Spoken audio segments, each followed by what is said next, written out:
Vamos então começar a origem e natureza dos espíritos. Pergunta 76. Que definição se pode dar aos espíritos? Pode-se dizer que os espíritos são os seres inteligentes da criação.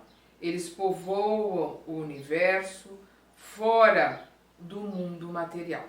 Nós vemos uma nota aqui de Kardec. A palavra espírito é aqui empregada para designar as individualidades dos seres extracorpóreos e não mais o elemento inteligente universal. Vamos lembrar que lá na pergunta 23, nas perguntas anteriores, o Kardec estava colocando o espírito com a letra minúscula, porque ele estava falando do princípio universal, né, do princípio inteligente. E aqui nós vemos que o espírito está com E maiúsculo. Por quê? Porque ele já está falando aqui sobre a individualização, a consciência de si mesmo, né? Quando ele diz aqui que os espíritos são seres inteligentes da criação, nós vamos lembrar lá da primeira pergunta o que é Deus, quando ele diz Deus é a inteligência suprema. Se nós recebemos de Deus a vida, nós estamos mergulhados na energia de Deus, nós recebemos dele a inteligência, porque ele é a inteligência suprema e nós somos seres inteligentes da criação. Recebemos dele essa inteligência e nós a desenvolvemos. Vamos lembrar, nós vamos ver lá na frente que a gente vai caminhar, a gente está caminhando do átomo, do princípio inteligente do começo da criação ao arcanjo, ao ser angelical que está ali servindo a Deus. E esta trajetória, ela se faz ao longo do tempo, ela se faz ao longo dos nossos aprendizados. E nós vamos nos desenvolvendo e caminhando. Nós somos imortais, nós temos uma vida e esta vida, ela tem vários e vários, digamos assim, personagens. Porque como se nós fôssemos o ator, né? Nós vemos o André Luiz colocar isso muito bem nos livros dele como subject, como a persona, né? Nós somos o ator e a persona, aquele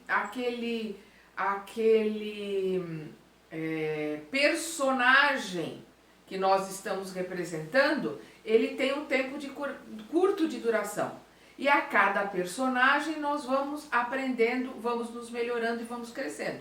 Uma hora nós somos homens, uma hora nós somos mulheres, e com isso nós vamos aprimorando o nosso conhecimento, o nosso aprendizado. É o que ele diz aqui. Pode-se dizer que os espíritos são os seres inteligentes da criação. Eles povoam o universo fora do mundo material. Os espíritos povoam o universo, não é só a Terra que está com espíritos encarnados e espíritos desencarnados, porque nós somos espíritos. Estamos usando uma vestimenta para poder estudar e aprender aqui na Terra. Estamos encarnados, mas somos espíritos. Mas não é só na Terra que estão os seres iguais a nós, espíritos, é no universo. Os espíritos são seres distintos da divindade ou são na realidade apenas emanações ou porções da divindade e por essa razão chamados de filhos de Deus? O espírito responde: ó Deus, né? Assim como dizendo, puxa, eles são sua obra, eles são a obra de Deus. Os espíritos, nós espíritos somos a obra de Deus. Precisamente como um homem que faz uma máquina, a máquina é obra do homem e não ele próprio. Então nós somos criaturas que temos energia, inteligência, que recebemos do nosso Criador. Mas nós não somos o Criador, nós somos criaturas, fomos criados por Ele. recebemos dele a capacidade e a inteligência para nos desenvolvermos e voltarmos à casa do Pai mais elevados possíveis. O espírito mais elevado que esteve na terra foi Jesus Cristo, nosso irmão mais velho, nosso modelo e guia. Ele mostrou aonde nós podemos chegar e, como ele mesmo disse, podemos fazer ainda mais do que ele fez. O tempo todo ele se coloca o filho do homem, ou seja, ele nasceu igualzinho a nós, de carne, de um homem e de uma mulher, um corpo igualzinho ao nosso. A diferença é que ele usava esse corpo 100%. Nós usamos 10% da nossa capacidade de inteligência. Da capacidade deste corpo, dessa inteligência, dessa mente, nós usamos 10%. Ele usava 100%.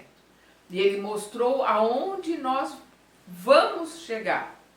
Por mais que demore, nós vamos chegar aonde ele chegou. Seremos Cristos também. É um trabalho que vai ser mais rápido ou mais lento, dependendo da nossa vontade, né? Do nosso caminhar. Por isso que ele diz, ó Deus, né? Eles, os espíritos, são sua obra, precisamente como um homem que faz uma máquina. Essa máquina é obra do homem, e não ele próprio, e não o homem.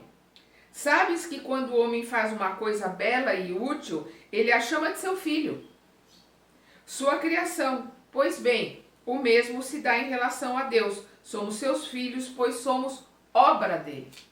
Da mesma forma que o escritor chama o livro de filho dele, porque é uma criação, é a energia do escritor que está ali no livro.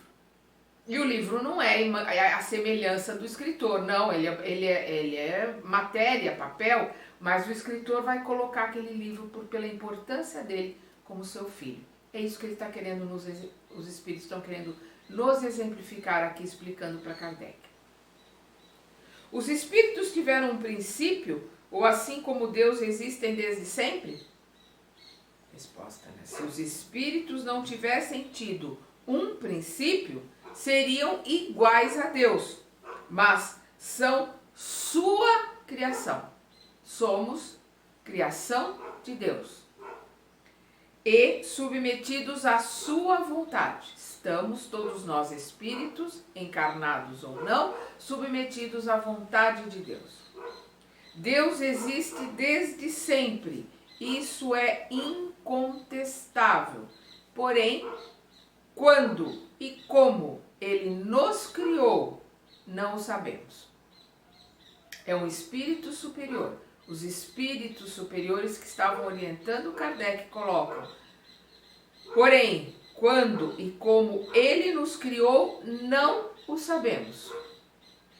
Podes dizer que não tivemos um princípio, se com isso entendes que, por ser eterno, Deus deve ter criado ininterruptamente. No entanto, quando e como cada um de nós foi feito, eu insisto, ninguém o sabe, nisto consiste o mistério. Ele está colocando duas coisas aqui muito importantes. Primeiro é que Deus cria ininterruptamente. A criação não parou, ela continua. Quando ela começou, se eles que são espíritos superiores não sabem, imagina nós que estamos aqui no começo do aprendizado.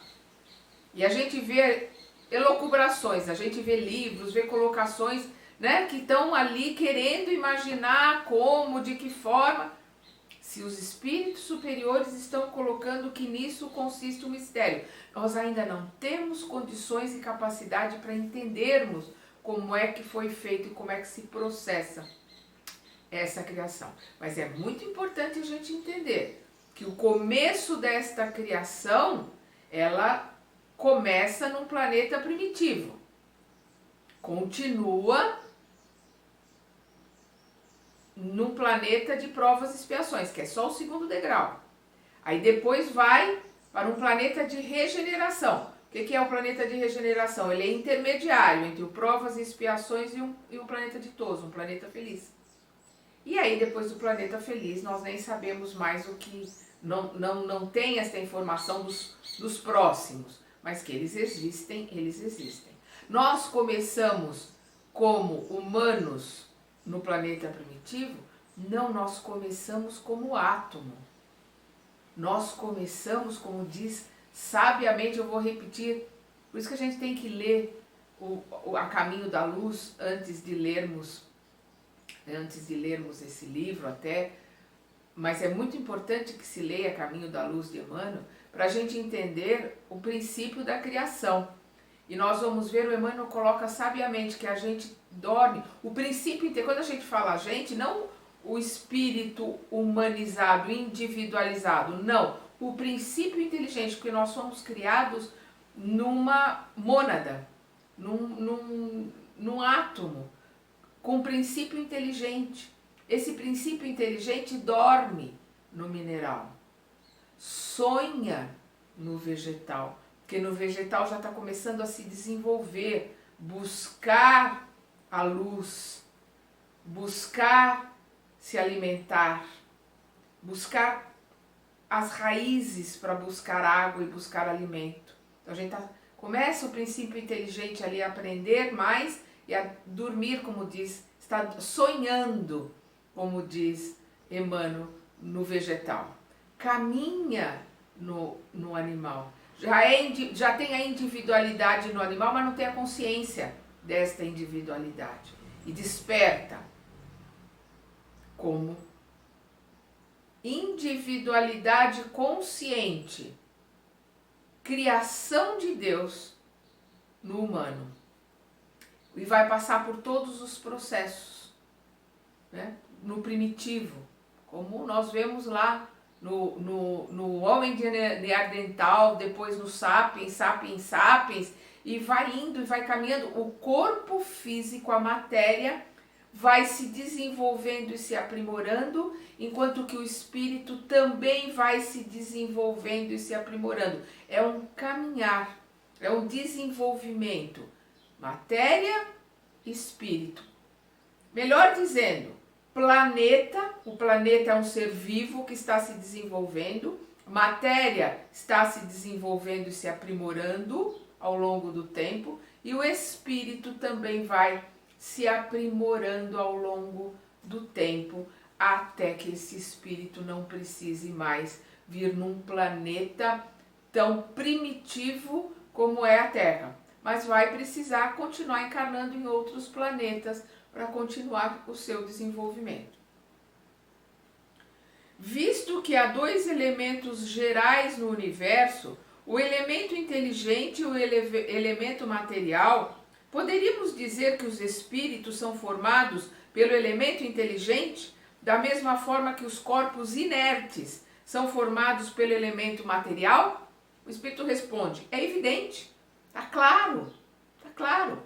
A matéria, né, e os orgânicos, o espírito da vida inteligente, consciência, a uma matéria orgânica, que é o nosso corpo.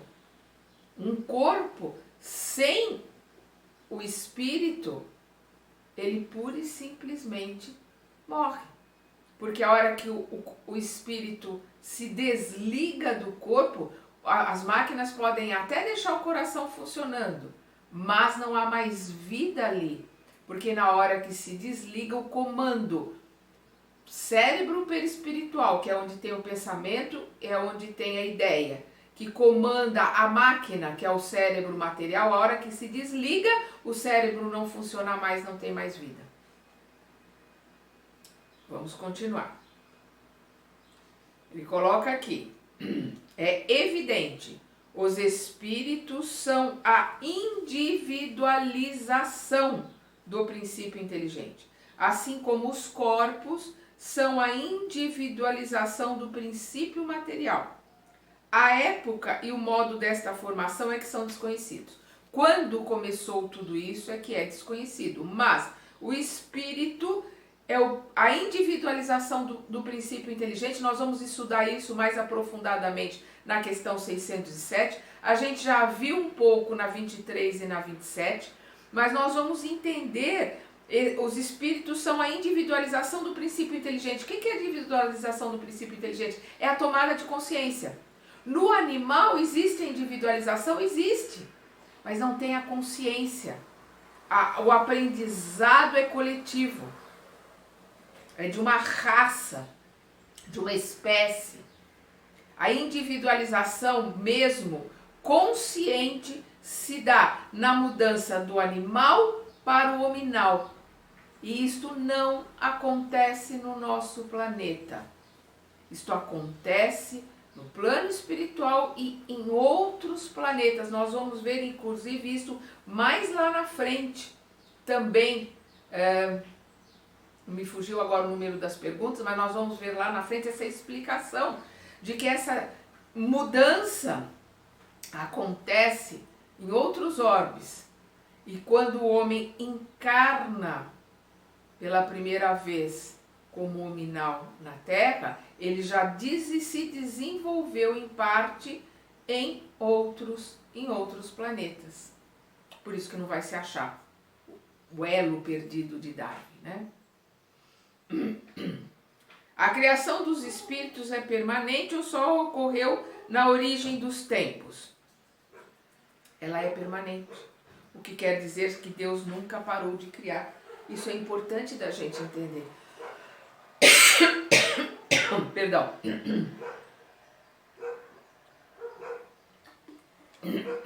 Deus nunca parou, não vai parar de criar. O processo de criação, o processo da vida faz parte da criação de Deus. Da mesma forma que o desenvolvimento desta criação.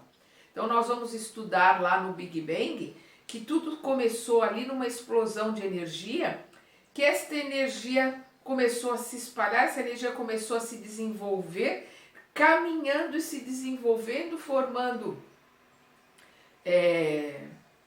sistemas, né, como o nosso sistema solar, planetas, como o nosso planeta, que é um planetinha minúsculo no sistema solar, que é um sistema menor ainda, quase na periferia, no fim da Via Láctea, né? Nós somos a periferia da periferia e o menor planeta dentro.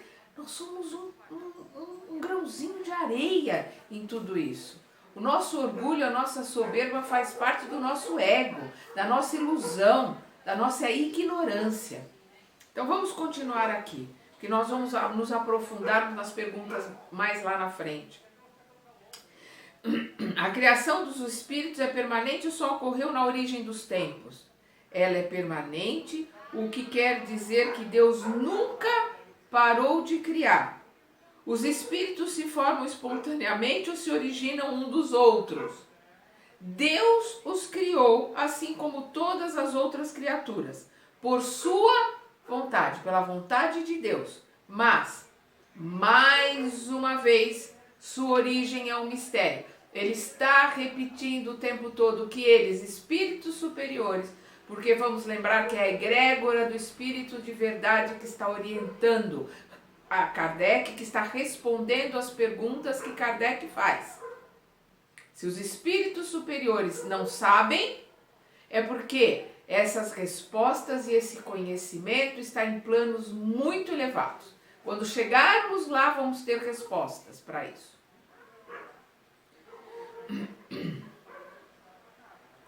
É correto dizer que os espíritos são imateriais?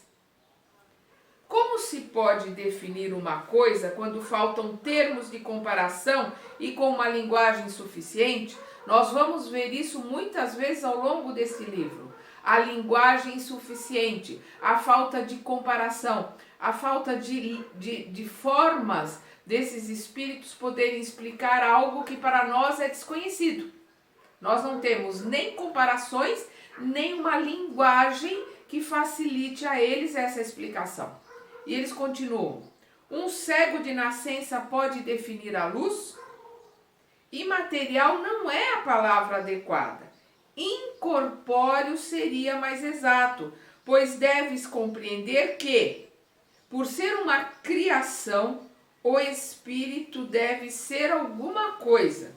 Trata-se de uma matéria quintessenciada, mas sem analogia para vós, tão etérea que não pode ser percebida pelos vossos sentidos. O que ele está dizendo aqui? Que o espírito é uma forma de matéria, uma matéria quintessenciada, uma matéria sutil, uma matéria muito tênue, incapaz de descrever para o nosso conhecimento. Não tem nada no nosso planeta, no nosso conhecimento, que eles possam usar como comparação. Mas também não pode dizer, como ele aqui, que são imateriais. Não, é uma forma de matéria, mas é uma matéria menos densa, uma matéria sutil. Vamos lembrar que o perispírito é uma matéria menos densa, uma matéria sutil. O espírito é mais sutil ainda.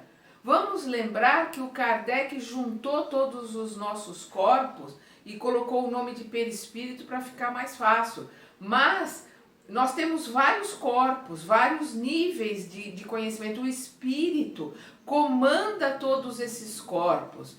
E o Kardec dá o nome de perispírito, que é uma forma sutil, mas é matéria. Tanto é que nós a modificamos quando estamos no plano espiritual. A gente pode tomar a forma da vida, quando se é um espírito mais elevado, um espírito com conhecimento, pode se tomar a forma da vida que se quer. Nós vamos ver Emmanuel colocando que a maioria das vezes ele se manifestou como Nestório, que ele foi um escravo, o escravo Nestório, que foi uma das encarnações que ele mais aprendeu. Vamos lembrar que a primeira vez que ele se manifesta, ele se apresenta para o Chico Xavier, ele se apresenta como um frei, não era frei, era um bispo. A última encarnação que ele tinha tido, ele tinha sido um bispo no Pará. Ele conta isso ao Chico, se apresenta como esse bispo. Aí depois ele vai se colocar para ele como ele viveu há 2000 anos atrás, como Públio Lentulus. E é assim que ele vai se mostrar, vai aparecer para as pessoas que conseguiam vê-lo e para o próprio Chico. Uma das coisas lindas que o Chico conta já no final da sua vida é que o Emmanuel, como ele se mostrava como Públio Lentulus, um homem forte e vigoroso, ele foi ao longo do tempo envelhecendo junto com o Chico. Então o Chico fala que ele o acompanhou e ele se apresentava na velhice, ali na idade avançada que Chico estava, ele se apresentava para o Chico também como um ancião de cabelinhos brancos. Isso é muito bonito, isso é muito interessante, que ele fez isso para acompanhar a caminhada do Chico. Então essa plasticidade é porque é uma matéria sutil e uma matéria que está sob o comando da mente, por isso que ela pode ser modificada. Ela pode ser miniaturizada para ser acoplada junto ao corpo da mãe no reencarne. Vamos lembrar capítulo 13 do Missionário da Luz. Vamos lá.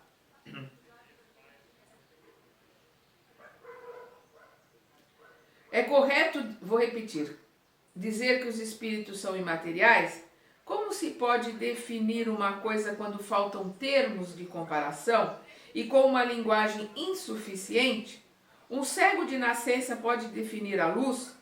Imaterial não é a palavra adequada. Incorpóreo seria mais exato, pois deves compreender que por ser uma criação o espírito deve ser alguma coisa.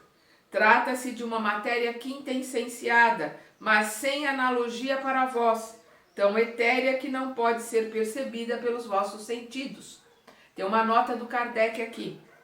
Dizemos que os espíritos são imateriais porque sua essência difere de tudo o que conhecemos sob o nome de matéria. Um povo de cegos não teria termos para exprimir a luz e seus efeitos. O cego de nascença julga ter todas as percepções pela audição, o olfato, o paladar e o tato. Ele não compreende as ideias que lhe indicariam o sentido que lhe falta. Da mesma forma, em relação à essência dos seres sobre-humanos, somos verdadeiros cegos. Só podemos defini-los por meio de comparações sempre imperfeitas ou por um esforço de nossa imaginação. O Kardec continua as perguntas aqui. Os espíritos têm um fim? compreende-se que o princípio de que eles emanam seja eterno, né? Que é a criação, que é Deus. Mas o que perguntamos é se sua individualidade tem um término, e se num certo tempo mais ou menos longo, o elemento de que são formados não se dissemina, retornando à massa, como ocorre com os corpos materiais. É difícil compreender que uma coisa teve começo, possa não terminar. Então Kardec está colocando aqui para os espíritos uma pergunta que nós nos fazemos sempre. É difícil para a gente entender. Uma coisa que teve um começo, teve um princípio, como que ela pode não ter fim, ser imortal? É difícil para a nossa compreensão. Vamos ver a explicação dos espíritos. Há muitas coisas que não compreendeis, porque vossa inteligência é limitada. E esta não é uma razão para rejeitá-las. A criação não compreende tudo o que seu Pai compreende, nem o ignorante tudo o que compreende o sábio. Nós te dizemos que a existência dos espíritos não tem fim. É tudo o que podemos dizer agora. Quer dizer, não dá para os espíritos explicarem mais, não tem comparação, não tem palavras. É o que ele está colocando aqui. Há muitas coisas que não compreendeis, porque vossa inteligência é limitada. Nossa capacidade de discernimento, a nossa capacidade de compreensão, ela é limitada. Então nós precisamos entender essa limitação, e é o que ele está colocando aqui. Nós que dizemos que a existência dos espíritos não tem fim. É tudo o que podemos dizer agora. Quando nós tivermos capacidade de entendimento, condições desse entendimento, vamos poder receber esses esclarecimentos. Por enquanto não temos como receber, porque nos falta a capacidade de entendimento. Porque nós temos ainda um longo caminhar para entendermos aquilo que já está sendo explicado. Gente, aquilo que está sendo explicado aqui parece simples, mas não é. O que ele está falando aqui é um caminhar de milhões de anos entre a mônada, o começo, o princípio inteligente dormindo ali no mineral, até nós chegarmos ali no hominal, começarmos no sapiens sapiens, um desenvolvimento de ciência, de capacidade, de capacitação, de desenvolver o corpo, desenvolver a matéria, porque se nós pegarmos o cérebro e a mandíbula, o crânio e o corpo do sapiens sapiens é diferente do cérebro, da mandíbula, do corpo nosso hoje em 2021. Como vai ser completamente diferente a hora que nós tivermos em 2100, 2200, 2300, quando se consolida a regeneração, segundo o que Emmanuel coloca para nós no livro A Caminho da Luz. É em 2300 que a regeneração se consolida. Ali nós teremos um corpo mais aperfeiçoado para que se possa, nesse corpo mais aperfeiçoado, habitar espíritos mais aperfeiçoados, mais elevados, com um conhecimento, uma amorosidade maior. Aí você pode perguntar, Sandra, não vai mais ter o mal no mundo de regeneração? Vai, continua, mas ele não domina.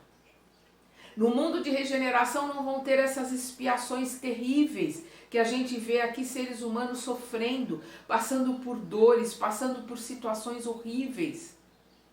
Porque isso faz parte da expiação de um planeta de provas e expiações, onde ainda nós temos uma carga do mal para ser limpa, para ser vomitada. A gente tem essa sujeira, a gente tem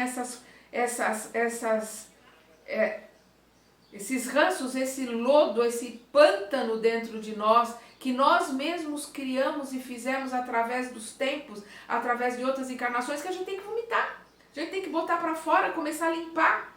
E isso gera dor, gera sofrimento, gera doença, gera uma série de coisas, mas a hora que a gente entende que nesse planeta o mal domina, o planeta de provas e expiações é o mal que domina, que nesse planeta de provas e expiações existe muita dor, muito mal campeia, como diz o gaúcho. Mas não existe vítima. O que existe é a lei de causa e efeito, e Deus é justo, misericordioso. Nós passamos por aquilo que temos necessidade de passar para o nosso aprendizado. E se nós aprendemos com aquilo que nós passamos, a gente sobe um degrau. A gente adquire conhecimento, a gente vomita um pouco da lama que nós temos e a gente aos poucos vai se limpando. É numa encarnação? Não. Não. São em várias, milhares, às vezes milhões, para a gente poder se limpar de determinadas situações ou de determinados males que nós causamos ao mundo, ao planeta, ao mundo, à sociedade, aos irmãos que estão à nossa volta. É um trabalho de regeneração que nós temos através dos milênios, encarnação após encarnação. É para isso que a gente vem, para esse aprimoramento, né? Como o Emmanuel usa muito a palavra acrisolamento, porque acrisolar é depurar o metal, é quando se depura o metal para tirar o ouro, para tirar os metais mais puros, né? E tirar toda a sujeira, todas as impurezas do metal. É o que acontece conosco. E como é que eles fazem isso? Em fogo altíssimo, derretendo e separando o que é a matéria pura, o ouro, digamos assim, das impurezas. E é no fogo ardente, porque é uma metáfora, mas é no fogo ardente e no ranger de dentes que nós separamos a luz, o que tem de bom em nós, da sujidade, da impureza, da maldade que existe em nós. E a gente vai limpando isso. Por isso que na oração que nós fazemos todos os dias, Pai, livrai-nos do mal, nos ajude a nos livrarmos do mal que existe em nós. Às vezes as pessoas falam, Pai, livre-nos de todos os males. Porque tem aquela ideia de que está pedindo que Deus nos livre do mal que está lá fora. Não, o mal que está lá fora só nos atinge se houver um espelho aqui dentro refletindo ele. Se ele existir dentro de mim. Porque ninguém colhe aquilo que não plantou. Pode ter todo o mal lá fora. Ele não me atinge se eu não fiz parte daquele plantio. Eu só vou colher aquilo que eu plantei. Então eu preciso de ajuda para me livrar do mal que existe em mim. Do mal que eu sou capaz de fazer ao outro. E assim eu vou me limpando, vou melhorando e vou crescendo. Então nós paramos aqui na pergunta 82. Vamos continuar, que esse capítulo 2 do Livro dos Espíritos é o mais longo de todos os capítulos. Vamos continuar no próximo vídeo.